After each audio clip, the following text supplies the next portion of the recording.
3, 2, 1.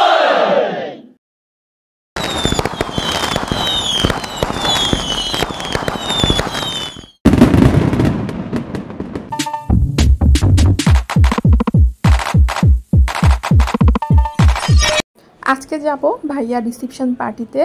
আগে সবাই বৌবাতি বলতো, তবে ইদানিং মানুষ একটু স্টাইল করে রিসেপশন পার্টি বলে।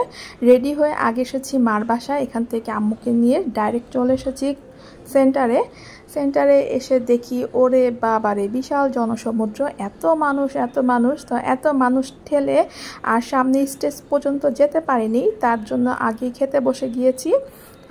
খাওয়া শেষ করে তারপরে সামনে যাব, আর এত মানুষের মাঝখানে দেখা যায় খাওয়ার সিটও পাওয়া যায় না, তাই চিন্তা করলাম যে আগে খেয়ে নিই, ঝটপট খাওয়া শেষ করতে হবে। তা বিরিয়ানি আইটেমের থেকে আমার কাছে রুটির আইটেমটা খুব ভালো লাগে, আর খাওয়া অপচয় না করে যে যতটুকু খেতে পারবেন অতটুকু নেওয়াই ভালো। বিয়ে বাড়িতে আর তেমন কোনোই থাকে না, শুধু খাওয়ার ছবি তুলো রেডি হয়ে আসো, এই হচ্ছে। তবে সব মজা হয় গায়ে হলুদের অনুষ্ঠানে। এখানে বউয়ের সাথে সবাই সুন্দর শুয়ে বসে যে যেভাবে পারছে ছবি তুলছে, আর এদিকে ছবি তুলতে তুলতে নতুন বড় অবস্থা খুবই কাহিল, কারণ পরপর দুইটা প্রোগ্রাম একসাথে হলে একটা ধকল যায়। আমি সামনে বসে সবাইকে দেখছিলাম, আর এখানে একটা অঘটন ঘটে গিয়েছিল। সব বাচ্চারা যখন স্টেজে খেলা করছিল, এই বাচ্চার একটা লোক কখন ওর গলা থেকে চেনটা টান দিয়ে নিয়ে যায়। বাচ্চাটা কান্না করছিল, ওর কান্না দেখে আমার খুব খারাপ লাগছিল। বাচ্চাদের গোল্ডের জিনিস না পরানোই ভালো। তারপর এই আর কি, এখন আমাদের খাওয়া দাওয়া শেষ, এখন নতুন যারা আছে তারা খাবে। আজকের মতো বিদায় নিচ্ছি, চলে আসবো নতুন ভিডিও নিয়ে। এখানে কিন্তু ভিডিও শেষ নয়, আরও আছে।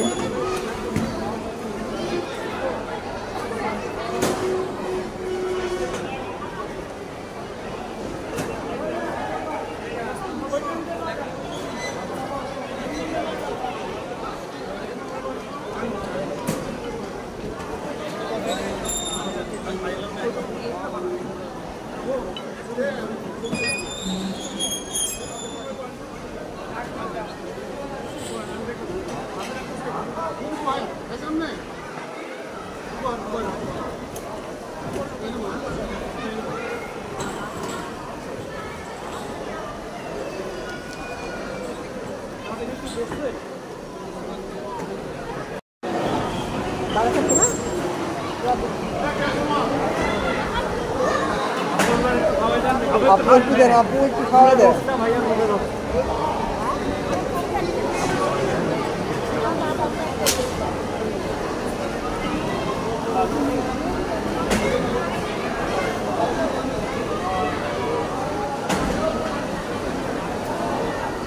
ওকে ডান, অফ করলাম। হ্যাঁ,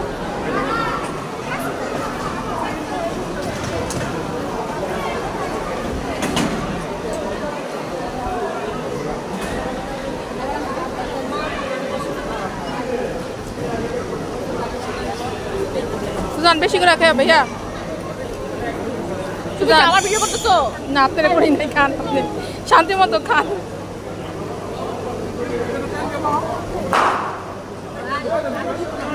একদিনই